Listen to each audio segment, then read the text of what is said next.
Hi everyone, Ariel here.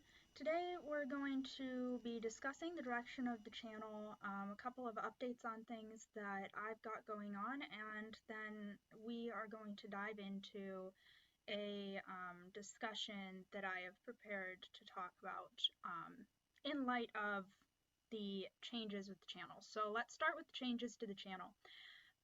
Don't worry, what I've got going on right now with the channel is not going to disappear. I'm not going to stop posting writing videos when I do make them, nor am I going to stop posting readings of my books or others when I have the time.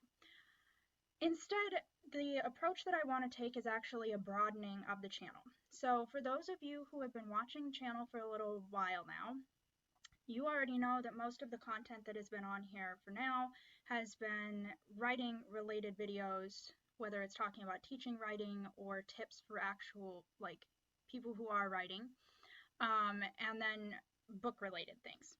So we're not totally going to be changing that, but any of you who have also been following my blog or my Facebook page know that I am branching out the kind of writing that I do. So mainly I have stuck to fantasy and science fantasy. However, I also really enjoy doing other genres, and unfortunately the genres that I do now do not overlap very well with the type of literature that I enjoy writing in the other genres. So what I mean by that is that readers who enjoy fantasy and science fantasy are usually not the same readers who are going to enjoy philosophical fiction and dystopian in some cases, which is the other genre that I really enjoy working with. So for the last couple of years, I've been really thinking about getting into writing philosophical fiction. I've always really enjoyed working with philosophy, history, and rhetoric to a degree. And since that's something that I've always really enjoyed reading and really thinking through, I've always kind of had it in my head as a vague idea, well, eventually I want to write philosophical fiction. For those of you who have read any of the stuff that I have written, you probably have noticed that most of the books do contain some sort of a philosophical theme or another. If you're, again, paying attention, it is obviously not the predominant thing that I am trying to drive home necessarily with the reader, but it's in there because, like I said, it's something that I enjoy, and it's just, I've never been I have never loved the idea that authors should remove their worldview from their writing. And so I do not personally do that. I know authors who, when they write fantasy, they do remove as much as possible their philosophy and their worldview. But in reality, what I've noticed at least is even the authors who try to do that do tend to still reveal what they think and how they think about the world. So I think it's better to just not try to hide it. So I don't. But that said, fantasy does not allow me to explore philosophy and history to the scope that I would like to.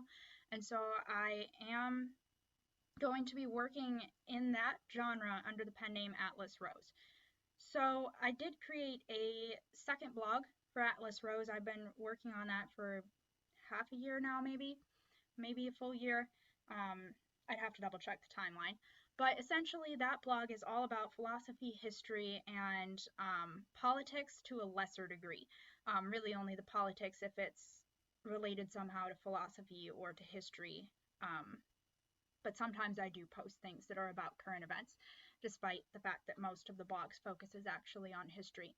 So since I've got two different blogs, I was kind of faced with the dilemma, do I create a separate YouTube channel that I have to maintain for this pen name, or do I continue working under the channel as we've got it here? And what I ended up deciding was I really do not have the time nor the capacity right now to run two different YouTube channels for two separate spheres of content. And to some degree, they're sort of, in my mind, a little bit related because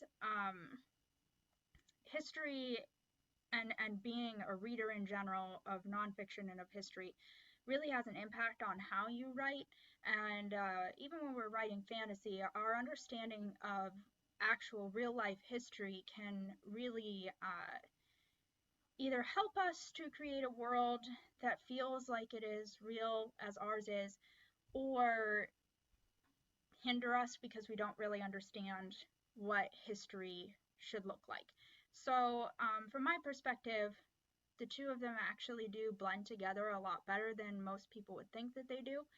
But that said, I understand that not everyone here on the channel, or those of you who are new to the channel, are going to want to watch either the writing content or the history content, which is what we're going to dive into later on in this video, or at least a part of it. So in order to help kind of differentiate between the content until the point where I do feel I have the content and the time to run another channel, I will do my best to make sure that they are very clearly labeled so that there can be no confusion about what is talking about the writing side of things and what is talking about history or philosophy. And sometimes those may overlap a little bit. Like I said, I don't think that the two are entirely mutually exclusive topics.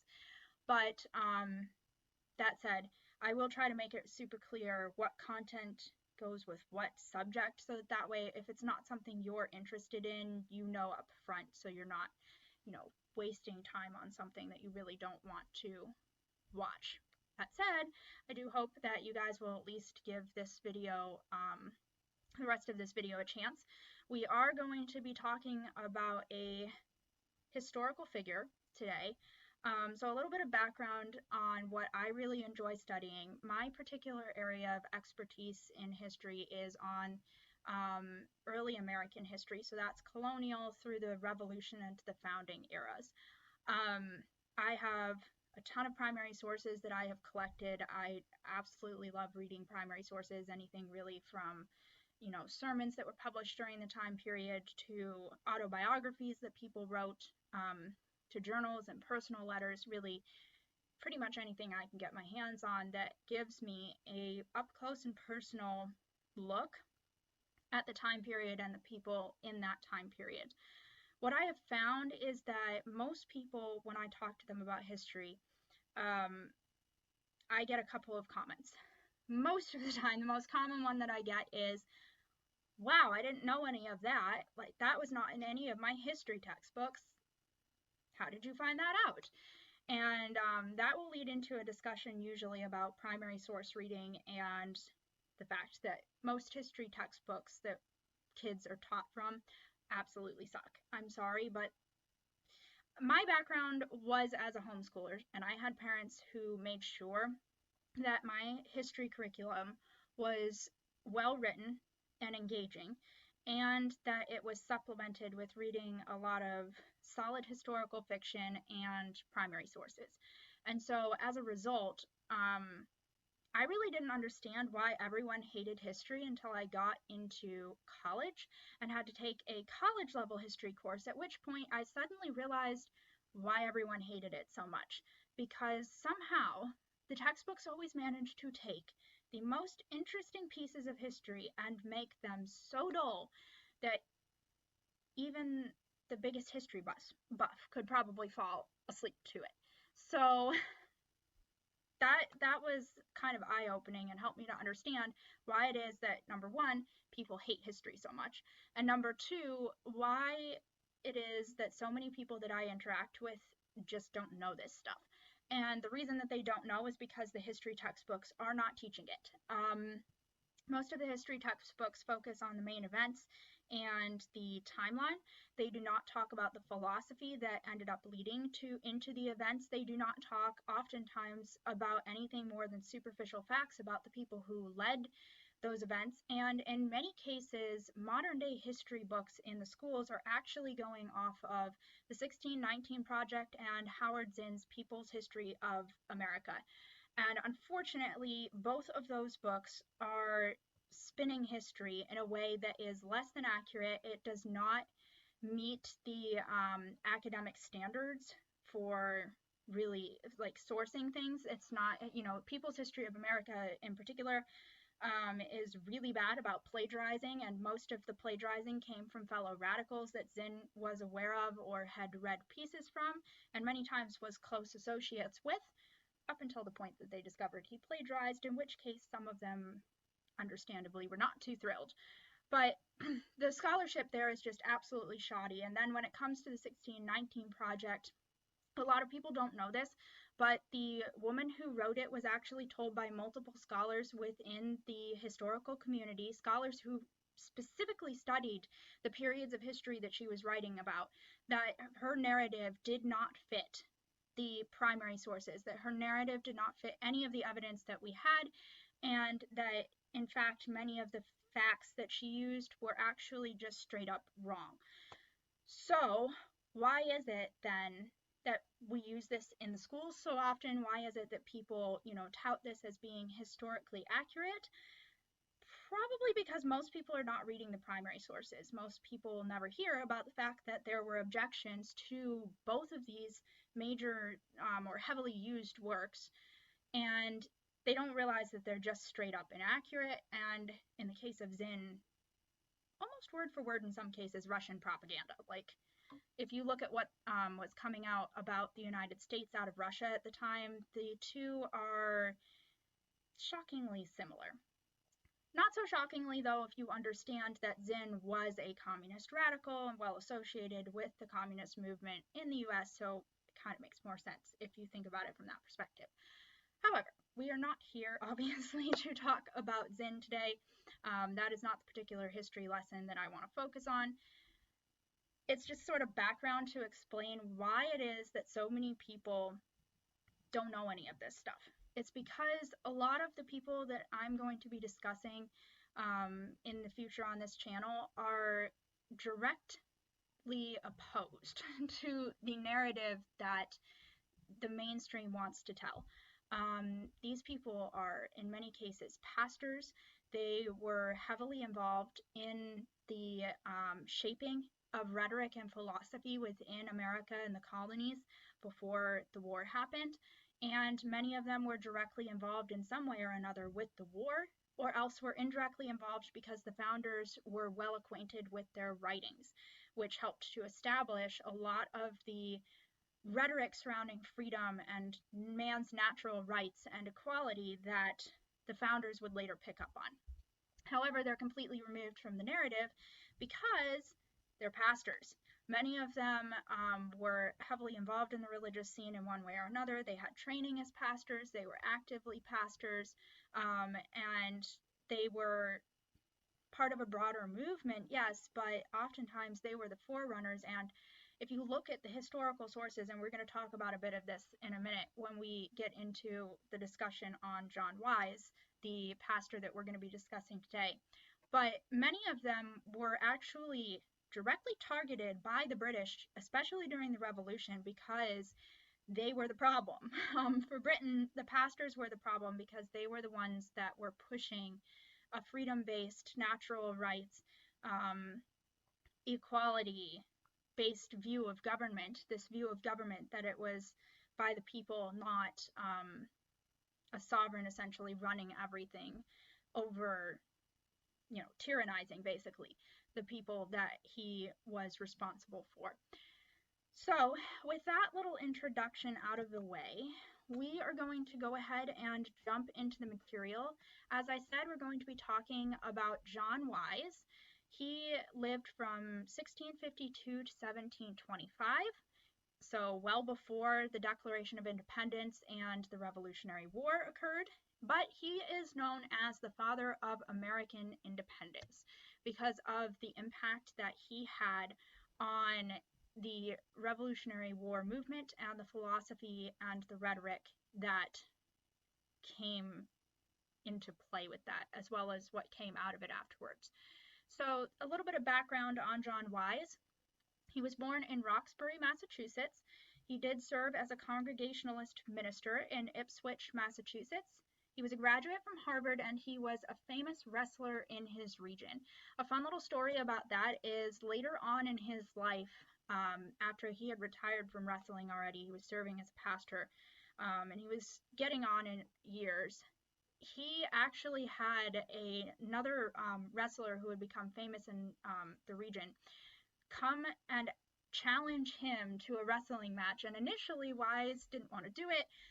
He told the guy no. And as the story goes, finally the guy managed to convince him to do that. And Wise essentially picked the guy up and chucked him over the fence at Wise's house. They were, having the wrestling match at the pastor's house. And the guy kind of sat on the ground, stunned a bit, because this is an older guy. Like, he's not, supposed to be in his prime.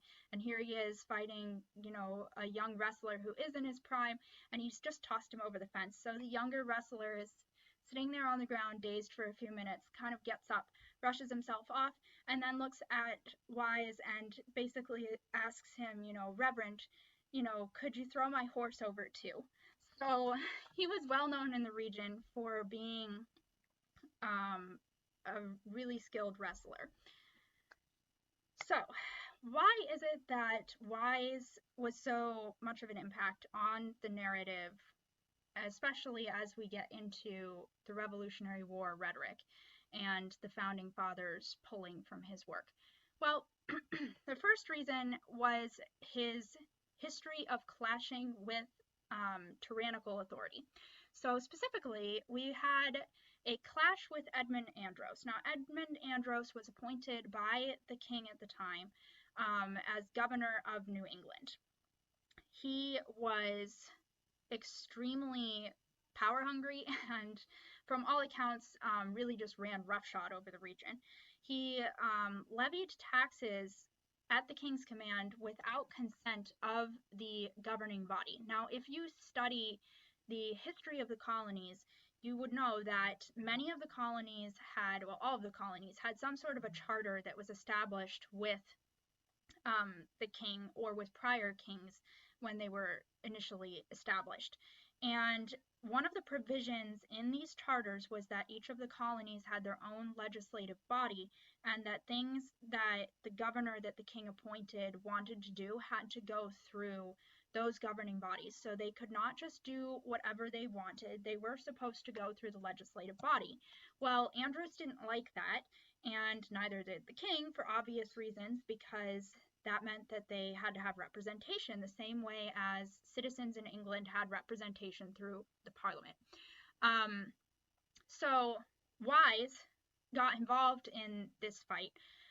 He was at the head of the resistance, both on the religious persecution that Andros was leveling on the churches in the New England area, and against the civil persecution of taxes that were being levied on them without the consent of their legislative and governing body. So Andros was Anglican. He was part of the Church of England, and a lot of the religious persecution that was going on was happening because Andros was trying to force a religiously diverse population, because New England at the time was not just one little colony. It was a multitude of colonies with a variety of different religious views, a mix of what they called dissenters at the time, as well as Anglicans, and Andros tried to essentially force all of them to become Church of England or Anglican, and that did not go over well. So Wise was at the head of the resistance, as I said. He ended up in the clash being arrested. However, once he finally got out, they were able to achieve a large measure of success and to force the governor as well as the king to essentially concede that they couldn't do these things. And so, at least for some period of time, Wise's work in that area was able to help to lessen or temporarily suspend the civil and religious persecution that the colonies were already undergoing at this point. The next reason that he was influential was because of how he actually impacted local church control. So around the time that he was preaching and really working in Ipswich, there was an attempt to remove local church control to give it to an elite church council. So essentially, this would have made the local churches in the area much more like the Anglican Church, having to report to a council and to, the king as the head of the church. Now, they wouldn't necessarily have been reporting to the king in this case because they were not Anglican, but they were talking about establishing this governing body of so-called elite pastors to run everything. And Wise, along with several other people, said no. That is a bad idea. That can only lead to religious persecution, and people should be governing themselves, from a biblical model. People need to be governing themselves at the local level as local church bodies, deciding for themselves what they should and shouldn't be doing in terms of worship. Because one of the things that came along with this council was the idea that they were going to try to establish when you had to meet for worship, how you did the worship service, how many people could essentially be part of a particular pastor's region or area before they needed to establish another church. Just all kinds of different rules and regulations that they wanted the council to decide, as opposed to leaving that up to the individual church bodies. So, in response to that, as well as much of the religious persecution that was going on at the time due to Edmund Andros and others in the area from the Anglican side, Wise wrote a treatise entitled A Vindication of the Government of New England Churches.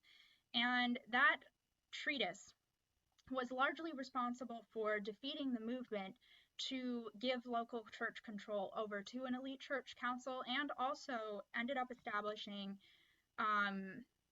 a lot of the rhetoric surrounding religious freedom that would lead the founders to shape the Bill of Rights around religious freedom the way that they did. Not to say that every, item on the Bill of Rights was about religious freedom. It wasn't. But when they set into motion the amendment to allow for religious freedom and to keep the government out of it, some of the same reasoning that Wise used to argue for why England should not be in control of their churches and why there shouldn't be a elite church council as opposed to local church control, was echoed in the concerns that the founders had and the reasons for why they felt that that amendment was needed. So, the third thing that I want to talk about here is the Salem witch trials. So, Wise was preaching and alive during the time that the Salem witch trials were going on. He, as well as Increase Mather and Cotton Mather, were actually quite influential in stopping the Salem witch trials. So all three of those men wrote treatises together arguing against the witch trials. And they were arguing on the grounds that it was unbiblical, founded in superstition, and denied people rights that the Bible gave them, such as their right to face their accusers, having to establish their guilt in the mouths of multiple witnesses, not just one. And there were just proper procedures that they were meant to follow in order to ensure that people were judged correctly, to establish the truth and to make sure that they were not, just establishing false witness essentially from one person.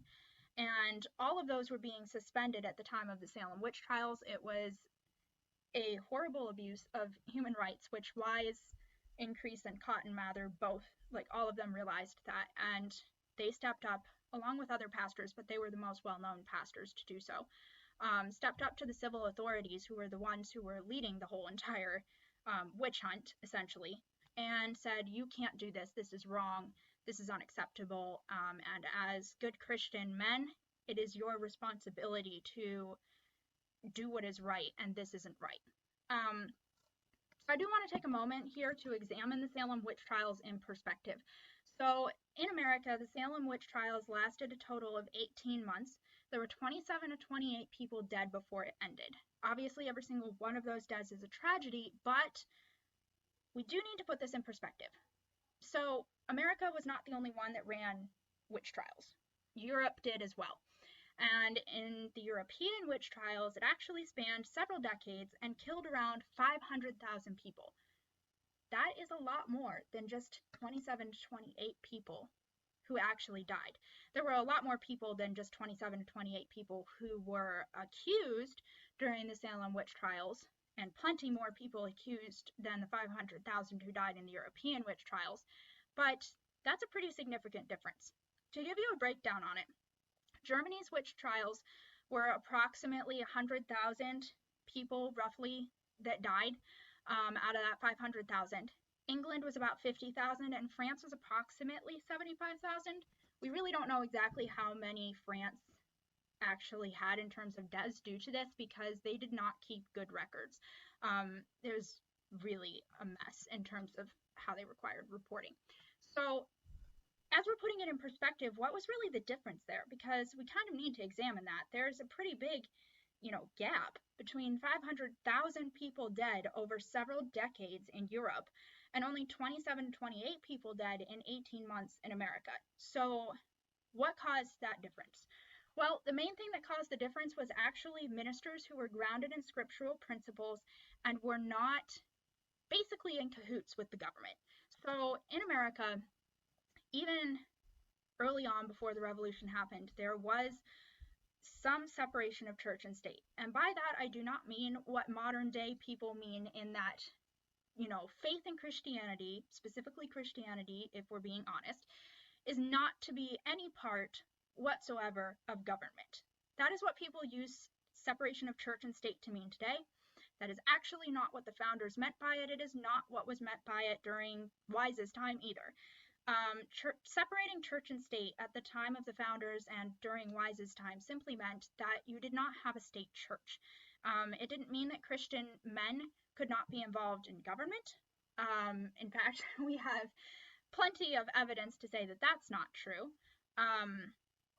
for sure, because we can look at a lot of the different people who were involved in our government early on after the founding. We can look at the people who were involved in the revolution and organizing the states as a confederate group of states before we had the Constitution.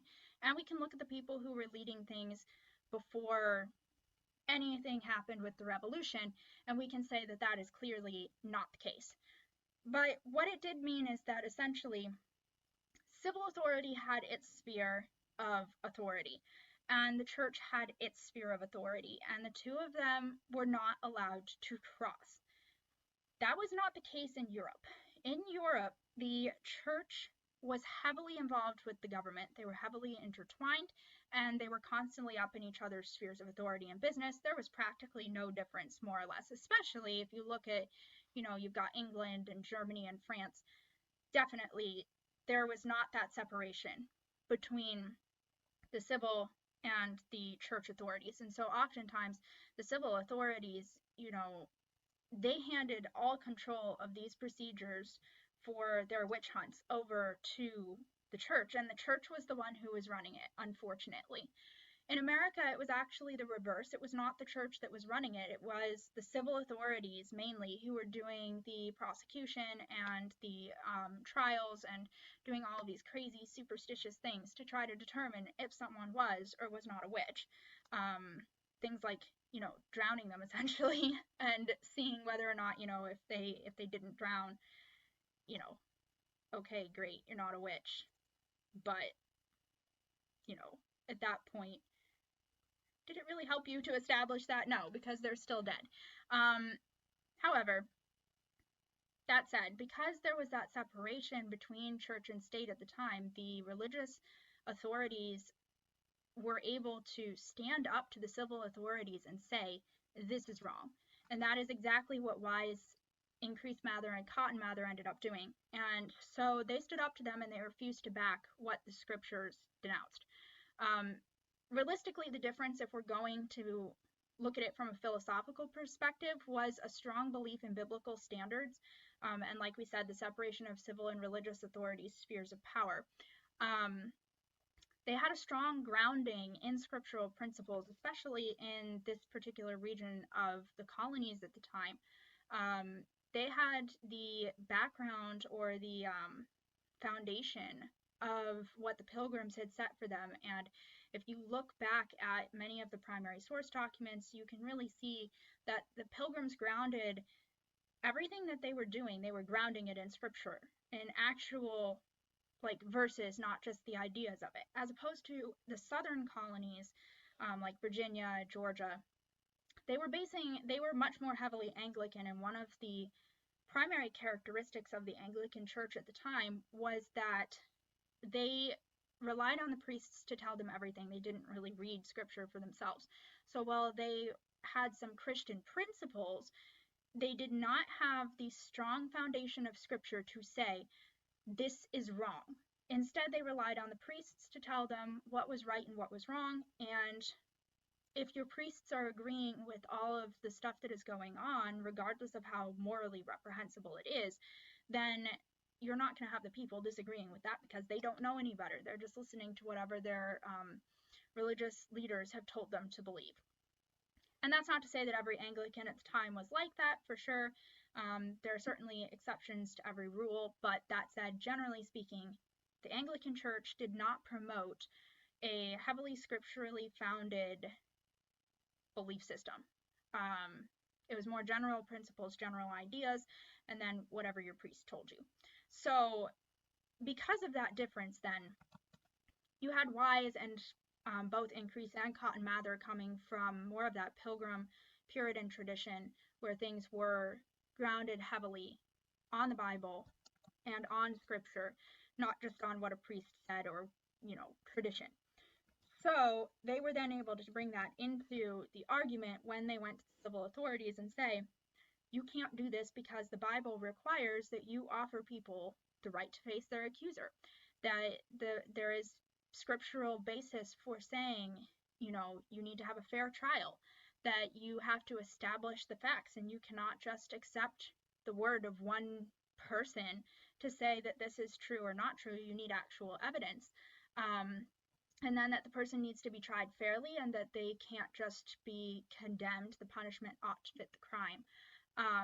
All of these things were based in their understanding of the Bible, and because of the area that they were in as well, the civil leaders had the same sort of backing.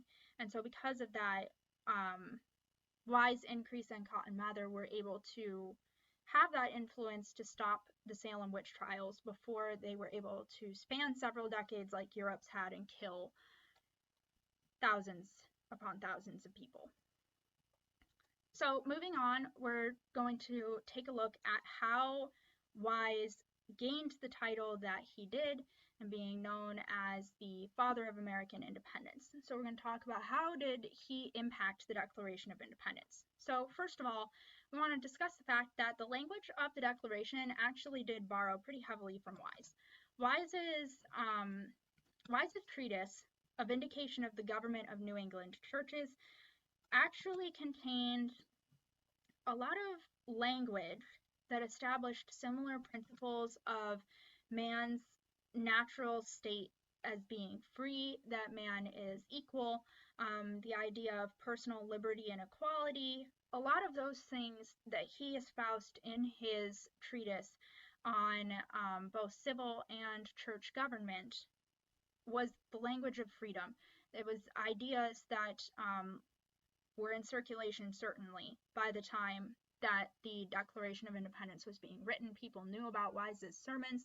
Many of the founders had read his treatise, A Vindication of the Government of New England Churches, as well. So we're just going to take a brief look at just a couple of the phrases that were that you can find in this treatise that demonstrate how a lot of the principles and ideas that Thomas Jefferson included in the Declaration of Independence were actually in circulation from the pulpits long before Jefferson ever put them into the Declaration of Independence. And in Wise's case, this was one of the first really strong treatises for this area. It hadn't necessarily needed to be argued about too much before this, although certainly by the time that he was preaching, it was becoming a significant issue. However, he really was a major forerunner of this, and he was writing almost 90 years in the case of this particular piece before the Declaration of Independence actually was written. So looking at just a couple of the quotes, we have this one: man in a state of natural being, as a freeborn subject under the crown of heaven, and owing homage to none but God himself. This phrase, every man must be acknowledged equal to every man. Another one, every man has a prerogative to judge for himself, namely, what shall be most for his behoof, happiness, and well-being. An equality amongst men. His personal liberty and equality is to be cherished and preserved to the highest degree. So this is just a sampling of a lot of the language of freedom that you can find in a vindication of the government of New England churches. There's a lot more. If you read through the entire treatise, which I have done, there's just so much there. It is one of the best arguments for human rights that I think I've ever really read. It was very well written, very well argued, but he was grounding it on scriptural principles, and these ideas were actually biblical principles long before they were ingrained in our founding documents.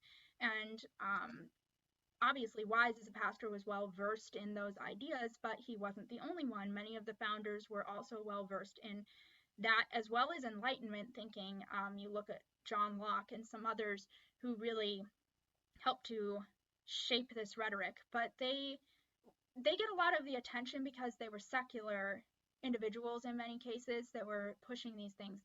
But a lot of times what gets ignored is the fact that actually many of the ideas that they were pushing, this emphasis on reason, the idea that man in his natural state is, owed certain natural rights, the idea that, men are equal as created. Obviously, not all of the Enlightenment philosophers would have been as biblical in their foundations for this, but most of them did agree that there was a creator and that was the basis for saying that all men are therefore created equal.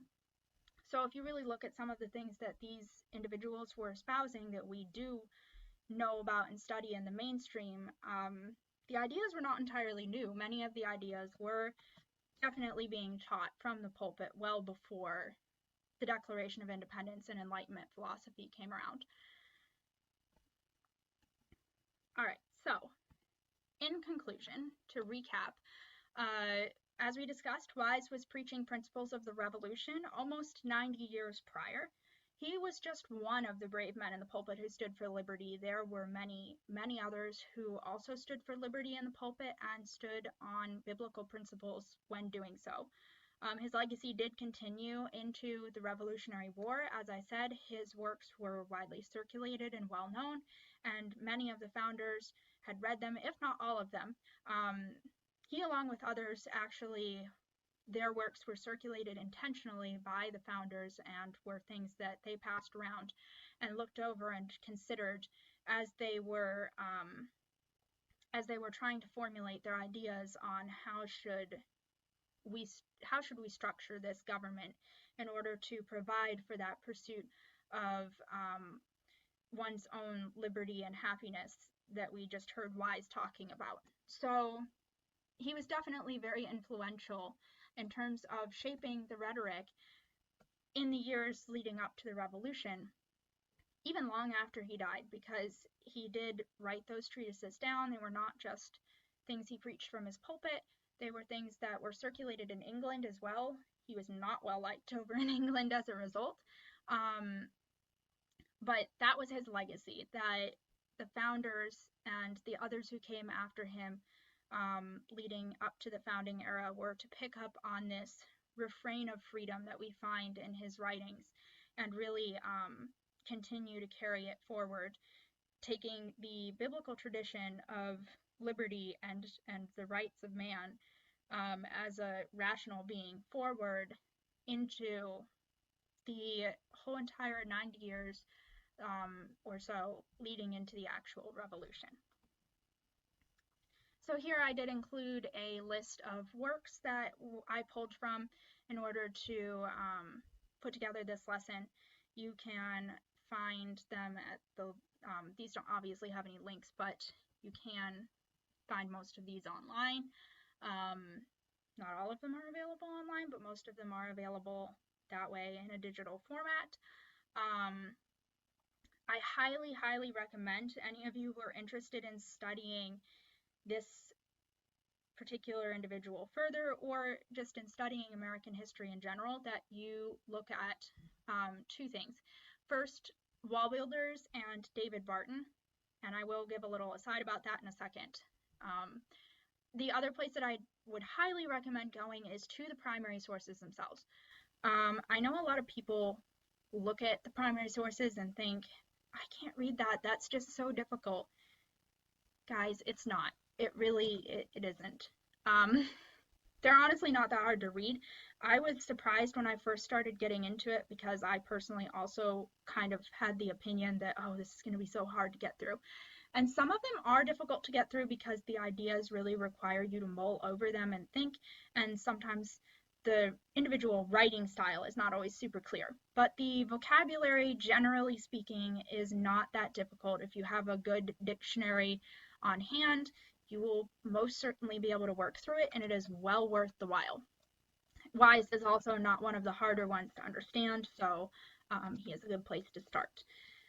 Now, I did want to give a quick aside before we end here about David Barton. I do understand that he is a controversial figure. For those of you who do decide to look him up, just understand that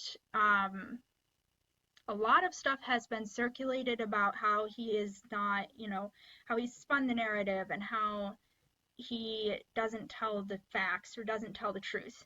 I'm just going to share with you my personal experience because I do have multiple of his books I've read through. Not all of the ones that I own, but most of them, or read through a good chunk of them. What I can tell you is that Barton has my respect. And the reason for this is twofold. First of all, he does not make any secrets about his particular bias. He is a Christian conservative author and historian. He doesn't lie about that. He is very upfront about that fact. And you are going to find that theme in his work. However, the other reason that he has my respect is because he heavily documents everything he is doing and he pulls from primary sources. He is not going to other historians to build his narrative. He is not going to, tertiary sources like textbooks or something in order to build his arguments. He is giving you history as it is grounded in the primary sources. And so the really great thing about that is, even if you decide you really don't want to read Barton's work, it's worth having the book on hand because he has extensive footnotes in the back of it. And most of these are primary sources, so you can go find them yourself. Most of them are available online on different archives. I've been able to find most of them by doing some digging. Sometimes it does require digging, but usually you can find them. So it's a treasure trove of resources because he's documented things so well, and you're able to go find the things that he was reading and read them for yourself and form your own opinion on the historical events and on what was being communicated in those original documents. And I think if you take that approach to it, whether you agree with Barton's, Christian conservative viewpoint or not, you are going to get a well-rounded view of history. And I think if you really give the primary sources a chance and you're reading through them completely, I have not found anything where Barton has been, twisting the facts or lying about it. My findings have been from the primary sources that I've read that he was summarizing the material that was found there, giving you the bare bones, the things that you really needed to know. And when I read the primary source, it really just underscored what he had already discussed and took it further. So I would not say that he is an unreliable source. I think, like any writer, he has his biases. Everyone does. He's upfront and honest about them, which is more than I can say for a lot of modern day history textbook writers or even a lot of historians, that there's just not a lot of honesty in using the primary sources and telling the truth about the narrative that those primary sources reveal. So I think he's definitely one that I would recommend simply because he is upfront about the bias and he documents everything so extensively. So, like I said, I've got the works cited list here for you guys. I will also include that in the description box with the links in case any of you would like to go visit these websites directly or want to purchase any of the books for ones that were not available online. Thank you for listening, guys. I hope that you learned something a little new, and that if you came into this thinking history is really boring and not interesting, that you've walked away from this thinking maybe just possibly that's not true. So, if not, I tried. But I hope that you guys will be back next time that I do one of these. And like I said, thank you for listening. Have a great rest of the day.